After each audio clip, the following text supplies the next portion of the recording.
더위가 1년 중 가장 무섭게 계속되는 일기입니다. 지난 한 주 동안의 무더위 속에서도 잘 지내셨는지요?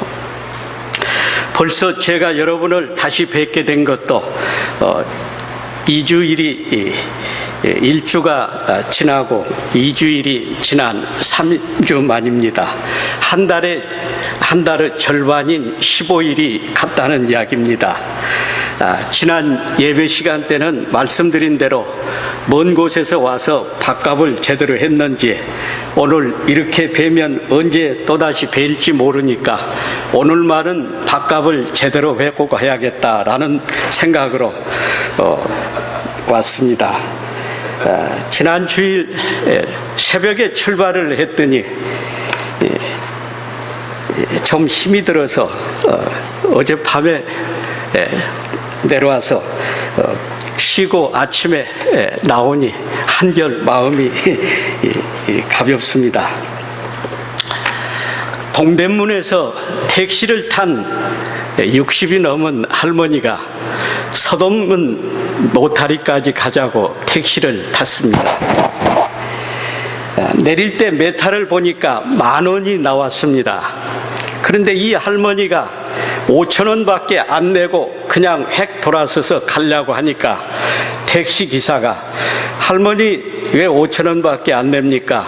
5,000원 더 내셔야죠 라고 이야기를 하니까 할머니 하는 말이 좀 깎자고 하려다 그나마도 제대로 다 주는데 무슨 소리요 하더랍니다. 그래서 할머니 절반뿐이 안 냈지 않습니까 했더니, 여보시오, 동대문에서 여기까지 택시를 당신하고 같이 타고 왔으니까 내가 절반만 내면 될 거 아니요 라고 이야기를 해서, 그 이야기를 들은 택시 운전사의 마음을 이 시간 한번 마음속에 그리면서 말씀 은혜를 함께 나누고자 합니다.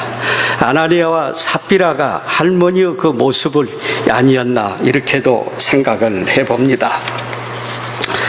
세상을, 여기 어른들이 계십니다만 70년 정도 살아오니까요, 살아오면서 뒤돌아온 걸 돌아보니까 그래도 차 목사가 제 딴에는 잘났다고 대학원도 한 5개 나오고 가방끈도 20년이 넘게 생활을 하다 보니까, 그리고 또 지성의 정당이라는 대학에서 한 25년 또 봉직을 하다 보니까 나름대로 그럴듯하게 생활을 해온 것 같은데, 지금 내일 자기 전에 내 인생을 돌아보니까 하나부터 10까지 어느 것 하나 제대로 된 것, 내세울 수 있는 것이 단 한 가지도 없었던 것 같아요. 이랬던 경우에 이렇게 했으면 좀 더 나았을 걸 이라는 어떤 아쉬움, 후회, 번민 속에서 요즘 삶을 돌아보고 있습니다. 여러분의 삶은 어떨런지요? 가장 위대한 철학자 소크라테스가 나를 아는 자기의 삶을 돌아보는 삶이 가장 훌륭하다라는 말을 대학에서 교양철학도 제가 한때 가르쳐 봤습니다만, 그 말이 무슨 말인지도 모르고 그냥 지식만 전달을 했는데, 이제 나이가 70이 넘고 보니까 참 이런 뜻이었구나 라는 식으로 이해를 하면서 참 20년 전에 제 강의를 들었던 젊은 학생들, 지금은 이제 40, 50대가 됐죠. 이런 학생들에게 굉장히 참 미안한 감을 금치 못하겠습니다. 오늘 이 시간에 함께 보신 사도행전 본문 말씀에 저는 거짓말이라는 제목을 붙여서 은혜의 시간을 갖고자 합니다.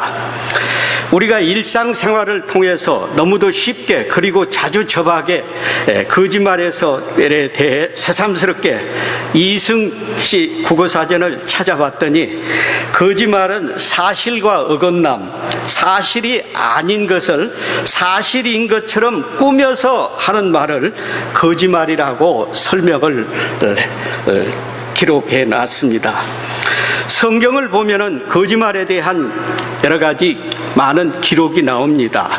대표적으로 몇 가지만 들어서 보면 허망한 풍설, 위증자, 거짓 입술, 괴사한 혀, 저울을 속임, 거짓 맹세, 거짓 선지자, 거짓 지식 등이 출애굽기를 비롯해서 시편, 잠언, 그리고 에레미야서, 그리고 디모데 전서 등에 기록되어 있습니다. 이러한 그 표현 기록은 주로 한 인간이 세상을 살아가면서 탐욕, 다시 이야기한다면 자기의 이익을 위한 어떤 간음이라든지 괴율이라든지 살인이라든지 저주, 탐욕을 이룰 때 이렇게 거짓말이 사용되었던 것을 성경 말씀 전후를 통해서 우리가 가늠해 볼 수 있다는 이야기입니다. 이러한 성경적 지적 이외에도 성경 말씀을 통해서 하나님의 백성과의 관계에서 거짓말을 어떻게 규정하고 있는가라는 것을 보면은 이웃에 대해서 거짓 증거하지 말으라고 출애굽기는 말씀합니다. 뿐만 아니라 거짓을 멀리해야 한다고 말씀합니다. 나아가서 거짓 행위를 미워해야 된다고 합니다. 사람이 미워하면 절대 그것을 미워한 것을 가깝게 할 수가 없지 않습니까?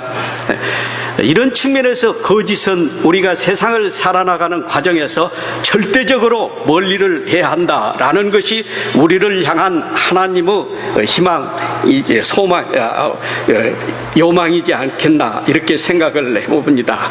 그리고 거짓을 하면은 반드시 그 거짓에 대한 응보, 고발을 당한다고 에레미야서는 말씀하고 있습니다. 그리고 거짓 모함을 당했을 때 성도는 어떻게 해야 되느냐? 인내해야 된다고 말씀을 합니다. 사람이 참 세상을 살아가려면 3번 이상 모함을 당해야지만이 그 삶이 진실한 삶이다라는 것을 제가 체험을 통해서 들었습니다. 제가 대학에서 보직을 맡아 있을 때 그 보직을 통해서 여러 가지 부정을 한다고 총장한테 가서 모함을 당한 경우가 있습니다. 근데 사립대학은 이렇게 말씀을 드려도 될는지 모르겠습니다만 거의 설립자 후손의 왕국이거든요. 한마디로 이야기하면 이런 상황에서 밥줄이 관계된 문제니까 저로서는 굉장히 심각한 문제지 않겠어요? 그래서 총장이 출근하기 전에 새벽같이 화곡동에서 사는 제가, 서쪽에서 사는 제가 동쪽 제일 끝에인 워커힐 아파트까지 새벽 5시에 일어나서, 물론 한 잠도 못 잤죠. 갔습니다. 배를 누르니까 잠옷바람으로 총장이 나와요. 그래서 사실 내가 이런 억울한 일을 당했는데 총장님, 이건 진실이 아닙니다, 이렇게 이야기를 했더니 총장이 웃으면서 이봐, 차 선생, 사람이 살아가면서 3번 이상 모함을 당하지 않으면 클 수가 없어. 당신 이제 세상 클라고 모함을 당하는구만. 내 딴에는 심각하게 가서 이야기를 하는데 이렇게 받아 넘기는 것을 보고 역시 그 어른은 다르구나, 이런 것을 느끼면서 이 어른은 하는 말이, 충청도에서 서울을 오는데 내 땅을 밟지 않고는 올 수가 없다는 모함을 나는 이미 20년 전에 여러 사람으로부터 받았습니다, 이런 이야기를 하면서 아무 소리 말고 가서 일이나 열심히 하라고, 그래서 문전에서 들어가지도 못하고 그냥 학교로 되돌아간 적이 있습니다. 이렇게 거짓은 사람에게 충격을 주고 상처를 준다는 이야기죠. 거짓을 멀리하고 경계해야 된다는 것을 한마디로 성경은 우리에게 이렇게 말씀을 해주고 있다는 이야기입니다. 이 외에도 거짓에 대한 성경적 기록 용어들을 제가 몇 가지 들춰봤더니 거짓 고소, 거짓 공연, 거짓 교사, 거짓 교훈, 거짓 그리스도, 거짓된 것, 거짓말, 거짓말 맹세, 거짓말 목자, 거짓 사도, 거짓 선지자, 거짓 신, 거짓 이적, 거짓 종교, 거짓 증인, 거짓 평화 등 거짓에 관계대한 명사가 많이 붙어 있는 것을 볼 수 있습니다. 옛부터 지금까지 우리 인간의 삶은 그것과 거짓과 떠나서 살 수 없으리만침 좋지 않는 관계를 그것도 맺고 있습니다. 그렇다면 왜 사람들은 거짓말을 하면서 살아갈까요? 우리 인간들은 상상할 수도 없을 만큼 많은 거짓말을 하면서 살아간다고 거짓말을 연구한 학자는 이야기를 하고 있습니다. 심지어 우리 인간은 8분에 한 번씩 거짓말을 한답니다. 하루 24시간 중에 8시간 잠자는 시간을 뺐더니 16시간이 남더라고요. 이 16시간을 8분당 거짓말로 나눠봤더니 거짓말을 눈 뜨고 살아있을 때 무려 120번을 하더라고요. 이것을 분당 나눠보니까 거의 10분에 한 9분에 한 번씩 10분에 7번 반을 거짓말을 하면서 우리가 지내는데 아마 이런 이야기는 우리가 농담으로 치부해야 되지 않겠습니까? 그렇다면 도대체 왜 이렇게 거짓말을 하지 않으면 안 될까요? 우리 인간이 말입니다. 대개 심리학자들의 연구에 의하면 심심하기 때문에 무료하기 때문에 그 무료함을 달래기 위해서 거짓말을 한다 라고 이야기를 합니다. 어린애가 길거리에 나온 개구리에게 돌을 던지면서 장난을 하는데 개구리는 하나밖에 없는 목숨을 걸고 그 돌을 막는다는 기록을 우리가 가끔 책을 통해서 보고 있지 않습니까? 바로 이런 경우에 해당되지 않을까 생각이 듭니다. 혹은 우리가 거짓말을 하게 되는 이유는 주위 사람들의 관심을 받기 위해서 거짓말을 한다라고도 이야기를 합니다. 아니면 거짓말을 않고는 내가 원하고자 하는, 내가 취득하고자 하는 어떤 이익을 취할 수 없기 때문에 거짓말을 해서 유괴에 의해서 상대를 꼬이기 위해서 거짓말을 한다고도 이야기를 합니다. 죄송한 표현입니다만 여러분께서는 지금까지 살아오신 동안에 나는 단 한 번도 거짓말을 한 적이 없다라고 확신할 수 있는 분이 얼마나 되실런지요. 지금까지 살아온 사람들의 뒤를 돌아보면서 거짓말의 신뢰를 몇 개 제가 더듬어 봤습니다. 먹고 싶은 것이 있다거나 정말 갖고 싶은 것이 있다고 한다면 학생 시절에 참고서를 산다고 핑계를 대서 정말 돈을 타서 이렇게 원하는 것을 취한 경우가 있었던 것이 생각이 납니다. 여러분은 어떠하셨는지요? 크게 혼날까봐 집안에 사정이 있었다고 선생님께 거짓말한 적도 있었고요. 약속 시간에 너무 늦은 것이 미안해서 친구들과 주변 사람들에게 거짓말을 해본 경험이 있습니다.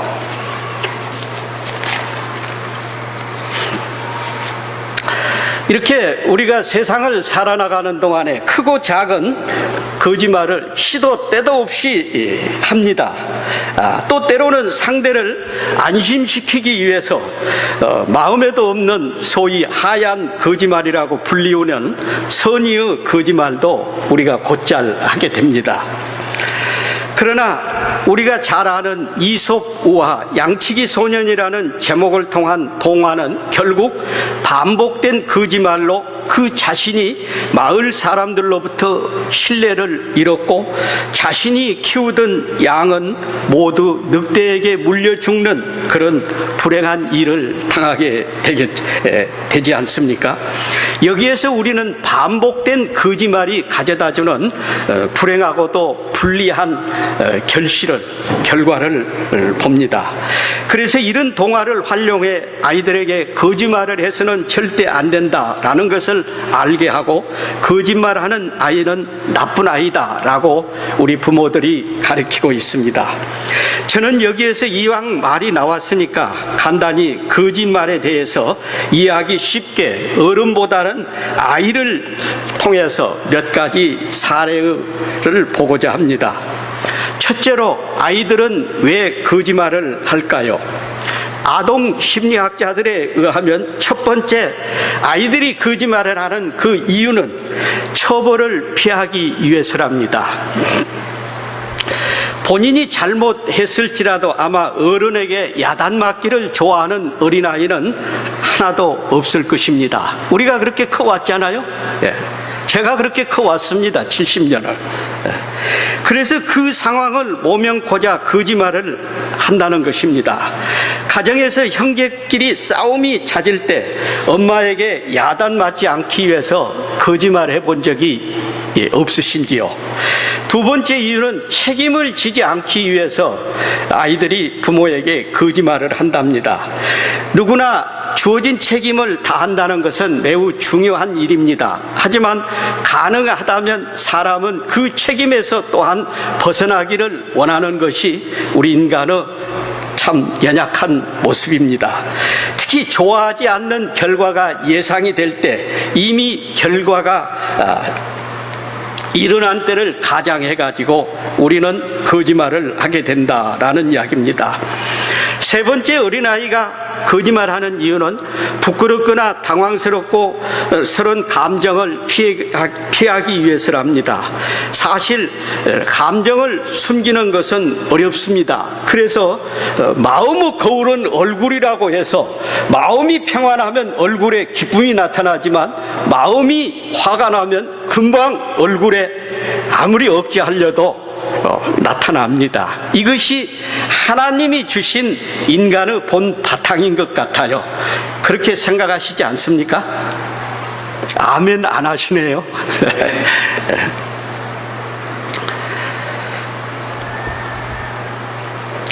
왜 부끄럽거나 당황스러운 감정을 피하기 위해서 거짓말을 하느냐 하면, 좋지 않은 일로 생긴 부끄럽거나 당황스러운 감정은 어느 누구나 사람 앞에서 내보이고 싶지 않기 때문에 그런 감정이 생기기 전에 사람은 감풀하지 하기 위해서 미리서 거짓말로 위장한다라는 말이 되겠습니다.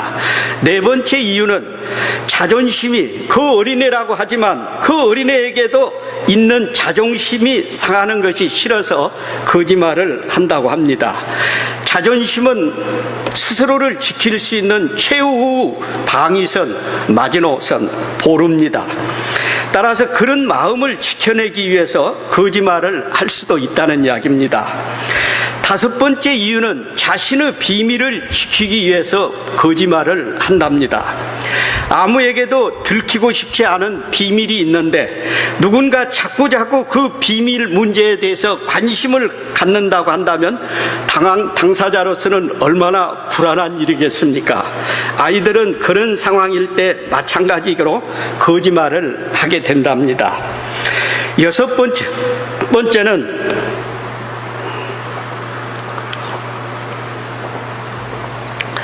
어른스럽게도 남의 감정을 상하지 않게 하기 위한 경우랍니다. 진실은 때때로 누군가를 아프게 할 수 있습니다.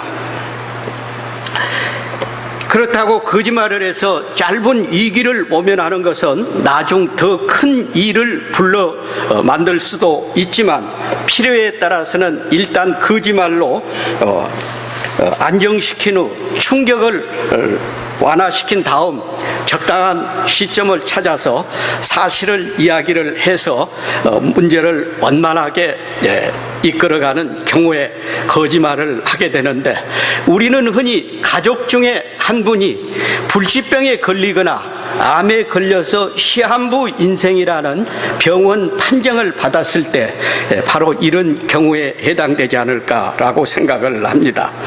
마지막 일곱 번째로 어린아이가 부모에게 거짓말을 하는 이유는 자기 또래, 다시 이야기한다면 누군가 환심을 사기 위해서 거짓말을 하는 경우랍니다. 거짓말을 하지 않고도 충분한 관심을 받을 수 있다면 얼마나 좋겠습니까? 하지만 그렇지 못한 아이들이 우리 주위에는 생각보다 많다라는 사실입니다.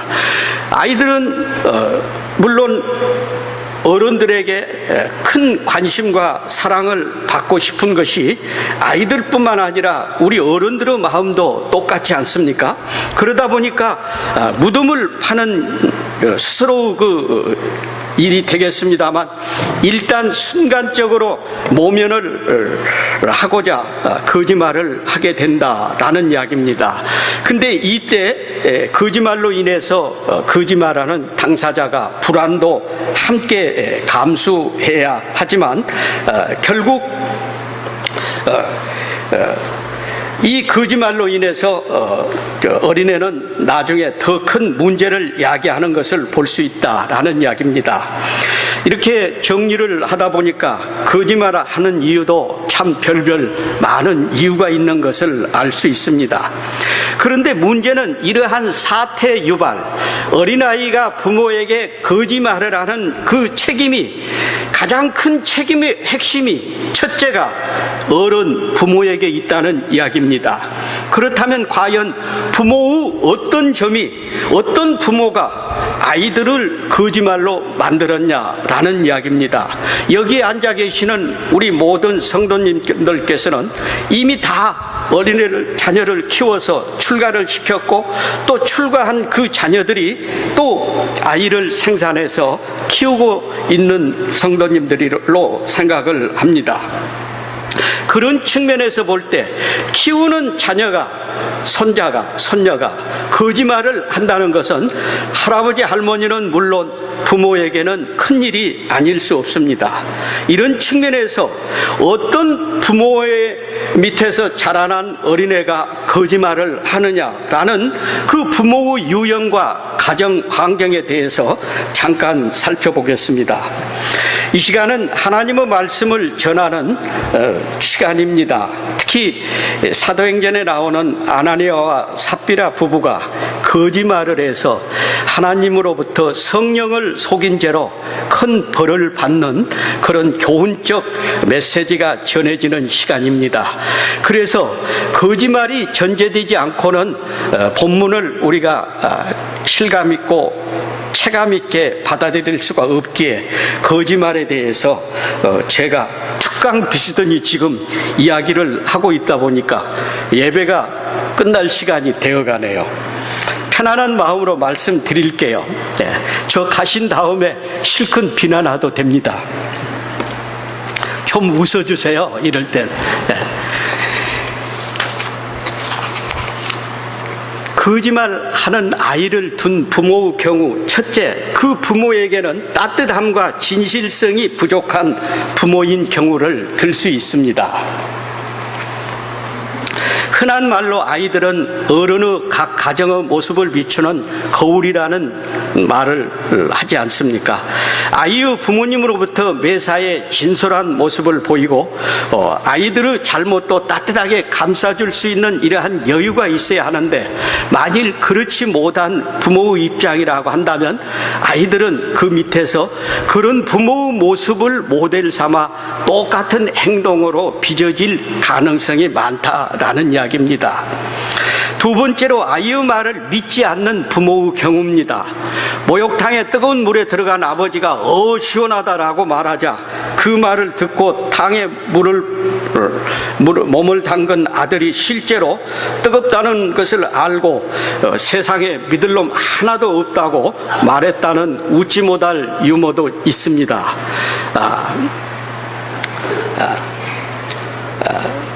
이렇게 불신은 대를 이어 상속하게 됩니다.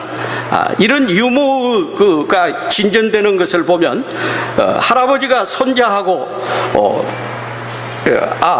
아버지가 이제 그 목욕탕을 갔는데 할아버지하고 간 전자의 예고요.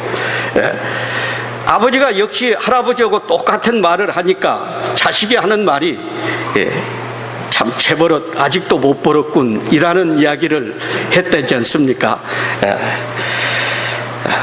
부모가 자식을 믿고 자식 또한 부모를 믿어야 당연한 일입니다. 이것이 신뢰의사의 화평의 가정의 지름길이지 않습니까?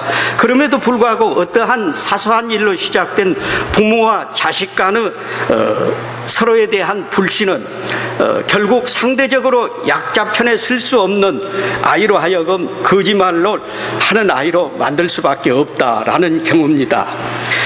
세 번째는 아이의 행동이나 생활을 관리하지 않고 방치하는 부모의 경우입니다.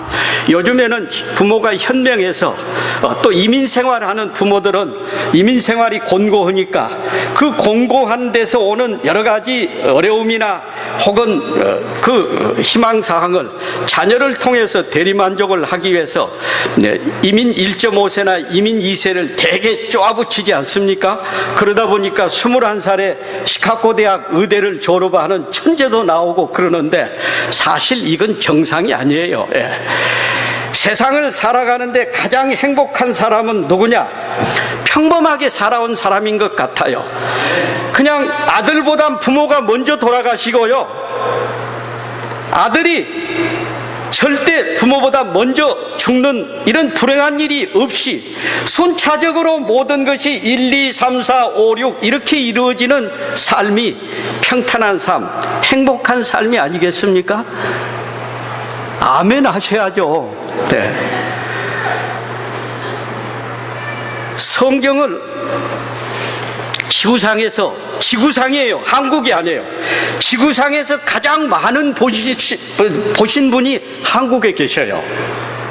65년 동안 성경을 670번을 보신 어른이 있어요. 서울 레스동교회 박이천 목사, 지금 96세로 살아계셔요. 이분 밑에서 누굽니까? 김남준이라든지 오정현, 지금 사랑의 교회 목사라든지 이런 친구들이 주일학교 중고등부에서 대학부까지 큰 친구예요. 이런 당대의 지도자를 길러낸 어른인데 이분이 기자가 만나서 불과 한 달 전이에요. 목사님, 성경을 한마디로 표현하면 어떻게 표현하면 좋겠습니까? 라고 이야기를 했더니 뭐라고 말씀하셨겠어요? 사경에 같이 주일 예배지만 편안한 마음으로, 저 이 원고 준비하느라고 일주일 걸렸어요. 박사학위 가지고 일주일 동안 쓴 논문입니다. 그냥 중간에서 자르고 가긴 너무 아까우니까 시간이 가도 꼭 참고 간 다음에 여기다가 눈총 주세요. 이 목사님이 하는 말이, 걔한테 그런 질문을 했어도 어쩌고 저쩌고 했을 건데 이 목사님이 나 몰라. 성경을 650번 보고 어떻게 성경을 말씀하실 수 있냐니까 나 몰라. 이렇게 말씀을 하셨어요. 그 기록이 여기 있어요. 제가 카피를 했어요. 네.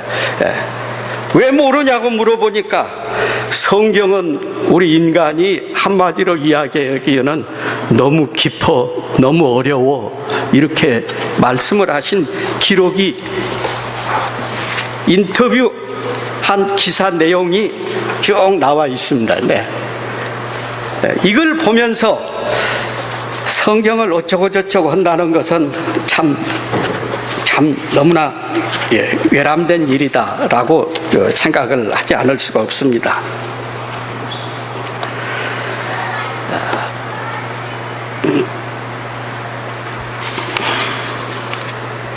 네 번째로, 부모가 거짓말을 하는 어린아이를 두었을 때 부모가 실직을 한다든지 가계 수입이 감소한 상황이거나 부모의 질병 등으로 간에 문제가 발생해서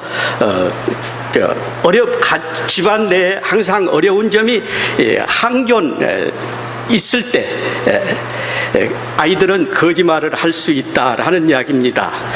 만약 이런 상황 속에서라면 아이들이 부모님을 걱정시키지 않아야 한다는 강박관념 때문에 훌쩍 그 아이가 어른이 되어버린다는 이야기예요. 무슨 말인지 이해가 가십니까? 그러면서 이때 아이가 하는 말은 악의 거짓말이 아니라 소위 아까 말씀드린 하얀 거짓말이다라는 이야기입니다. 이렇게 아이가 아이답지 않고 어른스럽게 크는 것은 아까 말씀드린 대로 정상이 아니라 좋은 게 아니에요. 절대 좋은 게 아닙니다. 제가 딸 하나 아들 하나 남매를 뒀는데 딸아이가 저 닮아서 끈기가 있어요. 예. 저는 여기에 내일 아침까지 앉아 있어야 할 필요가 있으면 꿈쩍도 않고 앉아 있는 삶을 살아왔습니다. 네. 그 딸이 꼭 저를 판에 박은 것 같아요. 그래 학교 다니면서 공부를 1등을 하니까 그 1등을 놓치지 않으려고 모든 것을 거기에 집합을 하니까 가족이고 뭐이고 평안이 없습니다. 얘가. 예.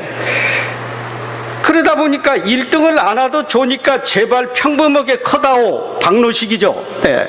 예. 통하지 않아요. 그러다 보니까 아들 하나가 그 밑에 아들 동생이 누나가 부모 속을 썩이니까 어떻게 해서든지 부모를 편하게 해주려고 부모 앞에서 알랑방구를 끼는 거예요. 그러니까 부모는 자연히 아들에게 더더구나 아들에게 관심이 갈 수 없잖아요. 그러다 보니까 지금 생각해 보니까 아들 딸을 이렇게 키운 거예요. 지금 그 딸이 LA에서 소셜워크를 공부해가지고 미국에서 처음 생긴 그 재활병원에서 소셜워크를 하고 있습니다만은,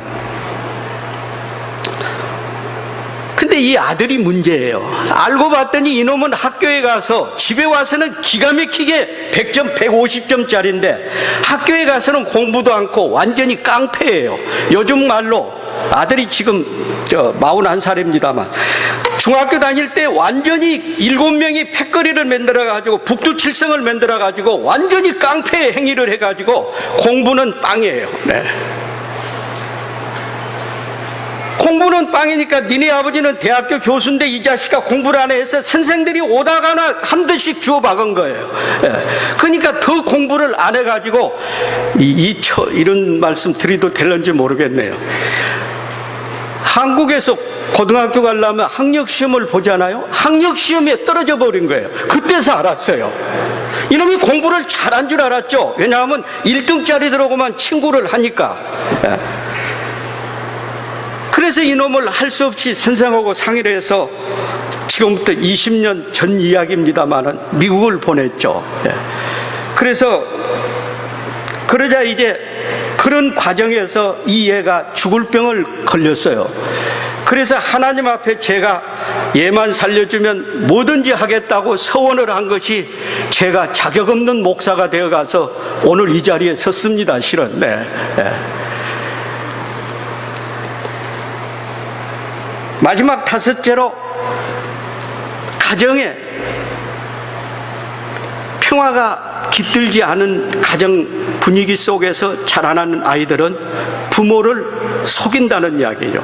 제 자식이 대표적인 그런 이야기예요. 이건 누구 이야기가 아니에요. 차광종이라는 자연인 이야기입니다. 네.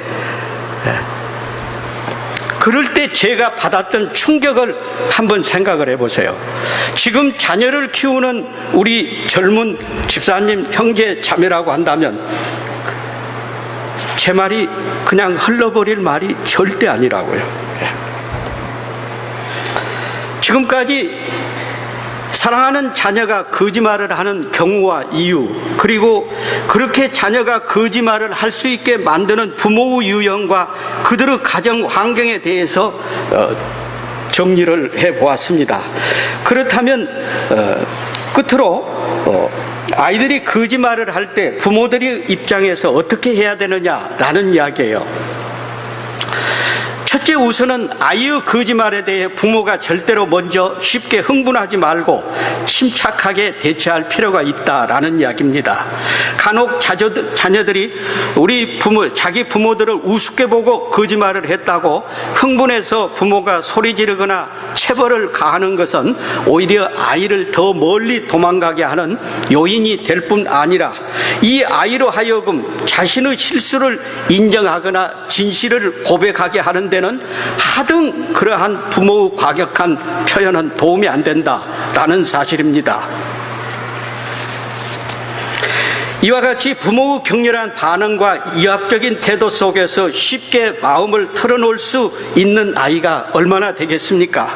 그러기에 부모의 입장에서는 화가 나고 흥분되는 일이지만 일단 절대로 안정된 모습을 아이에게 절대적으로 보여주어야 된다라는 이야기입니다. 그런 다음 아이가 왜 거짓말을 했는지 이런 문제를 차분하게 생각을 해봐야 되지 않겠습니까? 대체로 부모나 선생들은 이유를 들어보지 않고 다 용서해 줄 터이니까 말하라고 책어놓고는 말을 하면 약속을 지키지 않는 경우가 얼마나 많이 우리가 체험을 하면서 살아왔습니까? 이런 점을 감안해서 아이의 거짓말을 알게 되었을 때 좀 힘든 일이기는 합니다만 편안한 분위기 속에서 신뢰감을 준 다음에 거짓말한 이유에 대해서 말을 해주면 참 용기 있는 말을 해주어서 고맙다고 격려한 후에 부모가 문제 상황을 이해하는 데 도움을 주어서 참 좋다고 이렇게 칭찬해 주는 어른스러운 성숙한 부모의 모습이 참 중요하다라는 이야기입니다. 그리고 대체로 어린아이의 거짓말과 연관시켜서 생각을 할 때 어린아이가 자라나는 성장하는 아이가 거짓말을 한다는 것은 어린아이가 성장하는 과정에서 많이 일어나는 어쩜 당연히 겪어야 하나의 과정이다라는 이야기입니다. 그래서 어린아이가 자녀가 거짓말을 했을 때 부모가 충격적으로 받아들인다든지 하곤 그 거짓말에 대해서 아주 별나게 대응한 것은 그렇게 바람직스럽지 못하다는 것이 전문가들의 대처 방안입니다. 아무튼 결론적으로 거짓말에 대해서 결정적 종결 이론 정립이 어렵겠습니다만 사람은 8분마다 거짓말한다는 말 속에서 거짓말의 종류를 간단히 4가지로 요약을 해보니까 죄가 없는 거짓말로 원만한 인간관계를 형성하기 위한 거짓말, 그리고 두 번째는 강어적인 거짓말로 이는 가장 흔한 형태의 거짓말이고, 세 번째 남에게 잘 보이기 위해서 소위 허풍을 뜨는 거짓말을 우리가 많이 주위 사람을 통해서 볼 수 있잖아요. 그리고 남을 속이기 위해서 거짓말로 자신을 이익을 위해서 나쁜 거짓말을 하는 것들을 들 수 있는데, 여기서 내릴 수 있는 결론의 한 가지는 결국 모든 거짓말은 자신에게 도움이 되는 방향으로 거짓말이 이루어진다는 이야기예요. 그래서 아까 초두에 성경 말씀대로 거짓말을 미워하면서 멀리 해야 된다는 것을 우리가 이런 이론적인 거짓말 실체적인 연구 검토 결과에도 를 통해서도 우리가 찾아볼 수 있다라는 이야기입니다.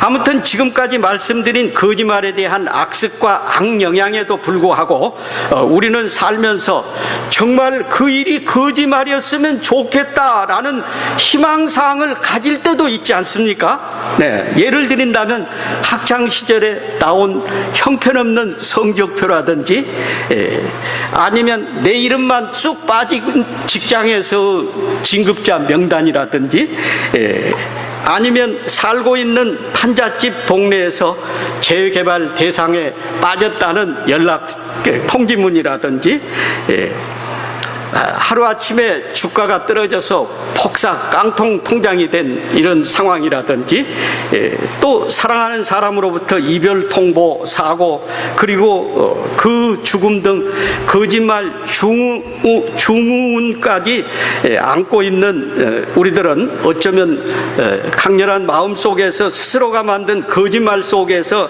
살아가고 있지 않나라고 또 이야기할 정도로 우리가 거짓과 밀접한 관계를 맺고 생활을 하고 있다는 이야기죠. 그러나 결론적으로는 절대 우리는 거짓말을 해서는 안 된다는 이야기입니다. 모처럼 거짓말에 대해서 원론적인 말씀을 드린다는 것이 하나님 말씀을 전하는 시간에 거짓말 퍼레이드 양 거짓말 특강하는 식이 되어버렸습니다. 그런데 사실 본문을 따지면서 연관시켜 보면 제 강의 설교 3분의 2가 이미 충분히 전달이 됐습니다. 왜냐하면 성경 66권 중에서 가장 중요시되는 덕목 하나가 무엇입니까? 오늘 함께 교독한 시편 15편에서 쉽게 찾아볼 수 있는 정직성 아닙니까? 정직성이야말로 사람에게서 거짓을 멀리할 수 있는 가장 강한 힘을 가지고 있는 덕목이다라는 말씀입니다. 오늘 함께 보신 본문을 한마디로 요약해서 결론을 진다면 명예와 소유를 함께 거머쥐려는 욕심에서 일어난 예견된 이야기다라고 한마디로 요약을 할 수 있습니다. 다시 말씀을 드린다면 스스로 죽음을 초래하고서 죽게 된 초대교회 아나니아와 삽비라의 한 평범한 부부에 관한 스토리입니다. 여기에서 우리는 결과론적으로 의식적인 거짓 신앙을 버려야 되겠다라는 이야기입니다. 의식적인 거짓 신앙이 무엇이냐라고 한다면 소위 우리가 지금까지 말씀드린 거짓, 그리고 우리가 세상을 살아나가는데 지나치게 타인을 의식하면서 살아갑니다. 그렇지 않습니까? 어떤 문제에 대해서 이 문제에 대해서 내 친구가 이렇게 생각할 것이라고 필요 없는 고민 속에서 필요 없는 참 시간을 허비하거든요. 따지고 보면 정작 그 친구는 전혀 문제에 대해서 생각해 본 적도 없고 생각할 필요도 없었다는 사실입니다. 뿐만 아니라 우리는 살아가면서 이런 외식적인 신앙 의식을 전혀 의식을 하지 않는다는 데 있어요. 생각해야 할, 깨우쳐야 할, 새겨야 할, 의식해야 할 일을 의식하지 않는 것이, 제가 법대를 나왔습니다만 법에 있어서는 부작위에 의한 법이라고 해가지고 일정한 행위를 하지 않는 행위를 처벌을 해요. 어린애를 낳은 엄마를 우리는 뭐라고 그래요? 또 이런 엄마가 가져야 할 의무가 무엇이에요? 엄마는 갓 태어난 어린애에게 수유, 젖을 줄 의무가 있거든요. 젖을 주지 않아서 어린애가 사망을 했다고 한다면 대한민국 형법뿐만 아니라 세계 형법은 그 어린애 엄마를, 갓난아이 엄마를 처벌합니다. 왜? 부작위에 의한 자기범이라고 해서 과실범으로 어린애가 젖을 먹지 않으면 죽을 것이라는 것을 세상 누구든지 다 알면서도 당연히 해야 할 일을 하지 않았기 때문에 처벌되는 죄라는 이야기예요. 우리가 신앙생활을 하면서 이러면 안 된다는 것을 너무나도 우리는 무의식적으로 생각하지 않으면서 신앙생활을 해요. 사실 여러분은 오늘 주일 예배 20분 설교인데 벌써 배가 지났네 라고 마음속에 불만이 있으시면서 돌아가면서 두털들는지 모르지만 강단에 서서 메시지를 전하는 목사는 오늘 설교를, 제가 담임 목사를 하면서 여기 출강을 나왔다고 한다면 설교를 끝나고 내려가면서 다음 주 우리 교회 설교를 뭘로 하지? 이렇게 고민하는 것이 목사와 메시지와의 진정한 관계입니다. 이런 실토를 하도 될런지요? 이건 진심이에요. 예. 그럼에도 불구하고 심하게 이야기하면 듣는 청중은, 높여서 이야기하면 성도님들은 지난주 목사님 설교 제목 뭐예요? 저지난주 제가 전한 메시지 제목, 어디 가든지 저는 이걸 제일 먼저 물어보는데 오늘은 순서가 바뀌었네요. 네. 그냥 앉았다 가고 그냥 저건 옳은 말이야 하고 교문 예배당 계단 내려서자마자 다 잊어버리고 직장, 가정, 세상 일주일 동안 싸우는 거예요. 이것이 적이에요. 이것을 적인 것은 분명한데 이 적과 싸워서 이길 힘을 갖고 나가야 되는데 힘을 빼버리고 몸만 가는 거예요. 그러니까 세상에 흔들리고 세상에 공고한 삶을 살 수밖에 없는 거예요. 제가 그렇게 70년을 살아왔어요. 네. 제가 지금 50세만 됐으면 이런 생각이라면 인간의 생각으로는 사역을 잘하겠어요. 여기도 좀 오고 싶어서 와주게끔 정치도 좀 하고 싶겠고요. 근데 이게 다 부질없는 짓이에요. 네. 오늘 본문이 기록되어 있는 사도행전 15장을 보면 1절에서 42절까지입니다. 3부로 되어 있습니다. 우리는 1절에서 11절까지 일부 아나니아와 삽비라 부부 범죄에 대해서 오늘 거짓말이라는 제목으로 은혜를 사모하고 있습니다.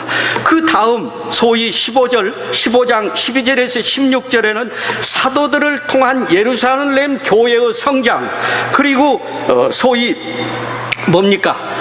17절에서 42절까지는 사도들이 교회 성장을 해가는 과정에서 핍박을 받는 하나의 핍박으로 감옥에 가는데, 그 감옥에 가서도 베드로가 하나님의 사도답게 당당하게 이야기를 해서 추록하는 그 장면과 이 추록을 위해서 당대의 석학 가말리엘 선생의 중재를 우리가 보게 됩니다.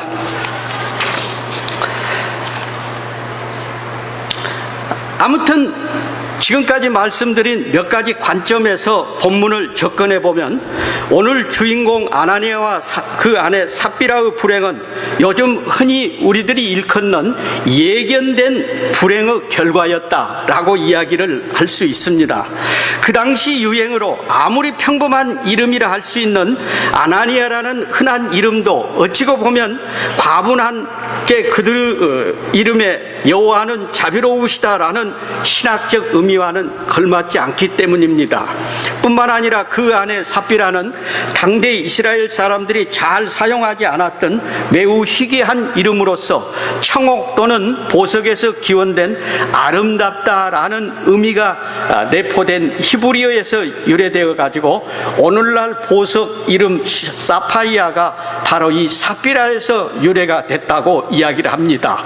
그래서 그런지 오늘날 이스라엘은 다이아몬드 가공업이 세계적으로 발달이 돼서 다이아몬드 수출국으로 애화 수입을 많이 하고 있습니다. 아무튼 본 사건이 교회사 기록이라고 할 수 있는 사도행전의 성경에 게재될 당시 시대적 배경을 간단히 정리를 해보면, 특히 오순절 사건 이후 마가의 다락방에서 120명이라는 소수문도로 시작된 예루살렘에 복음이 폭발적으로 전파되고 구름대같이 많은 사람들이 회심하여 모였던 것입니다. 뿐만 아니라 이들 회심한 성도들 가운데 많은 사람들이 자기의 전 재산을 바쳐서 부자와 가난한 사람들이 그것을 나누어 쓰는 공동체 생활이 자연스럽게 형성되었던 것입니다. 이 모습이 바로 초대교회의 모습이었다는 이야기죠. 이때 교회가 교회로서 온전히 자리 잡기 위해서는 이런 분위기를 어떤 상태에서든지 깨뜨려서는 안 된다라는 이야기였습니다.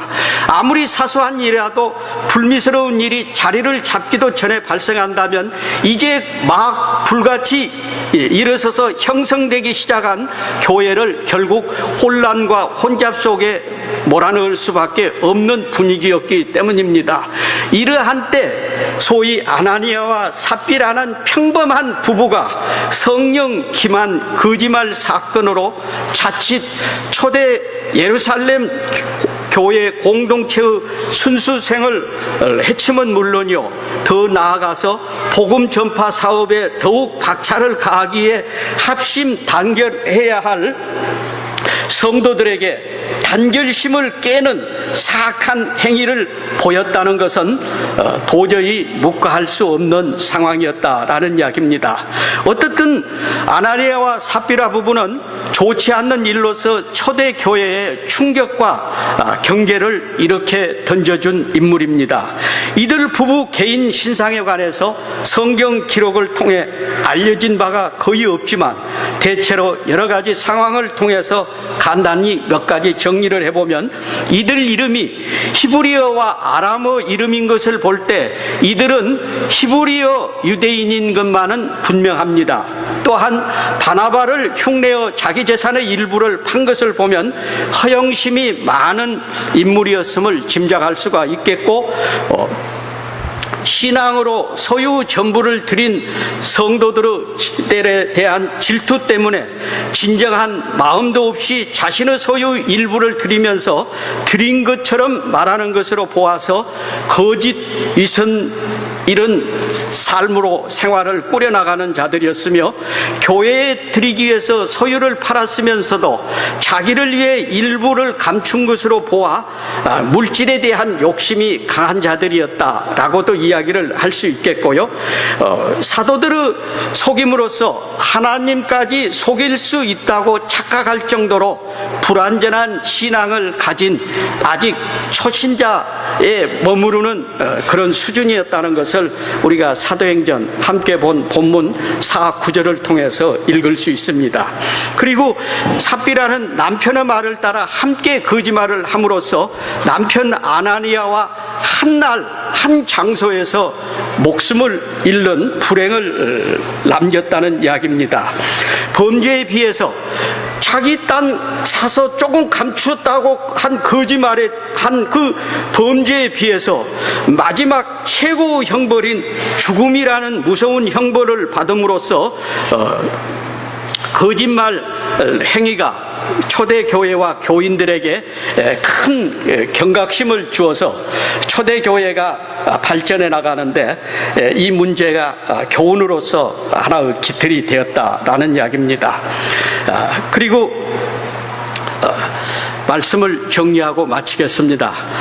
특히 본문 기록된 사건을 통해서 하나님의 거룩하심은 첫째는 하나님의 사랑과 긍휼과 자비와 은혜이지만 또 다른 면에 있어서 하나님은 공의의 심판으로 하나님의 거룩하심과 은혜가 우리에게 내재한다라는 사실입니다.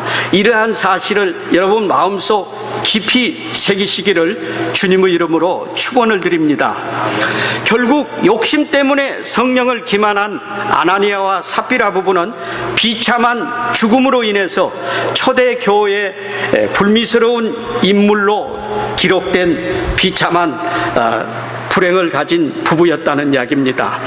이로 인해 초대교회의 순수성을 유지하기 위한 엄중한 경계가 되었고, 성령을 속이는 죄는 하나님의 단호한 심판을 받을 수밖에 없다는 것을 실증적으로 이 사건을 통해서 오늘 믿음을 꾸려나가는 우리에게도 하나의 징표로 보여주고 있다는 사실입니다.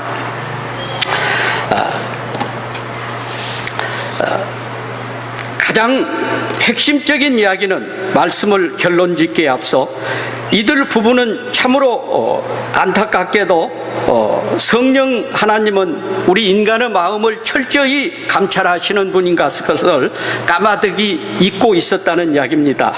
이렇듯 영적 순결성을 상실한 이들 부부는 주 1세기 가장 최초의 불행한 권징의 대상이 된 인물입니다. 오늘날 한국교회의 가장 큰 불행한 점은 교회 내에 권징이 없다는 이야기예요. 3.1교회 모 목사가 어쩌고 저쩌고 했어도 그것을 강단에서 하나님은 복음을 전하고 성도들을 이끌어가야 할 영적 지도자로서의 책임이 전혀 없다는 거예요. 이것이 한국교회의 결정적 허점, 취약점이라는 이야기입니다. 이것을 다시 말씀을 드리면 양심을 다스리고 있는 성령 하나님의 사역을 거짓과 이선을 통해 정면으로 방해하면서 사단의 도구가 된 이들 부부에게 내린 하나님의 징계는 결국 끝장 죽음이었다는 이야기입니다. 왜? 거짓과 기만은 선하신 성령 하나님의 사역에 배치되는 사악한 사단의 괴계이기 때문이라는 이야기입니다. 초대 성도이기도 한 이들 부부는 서로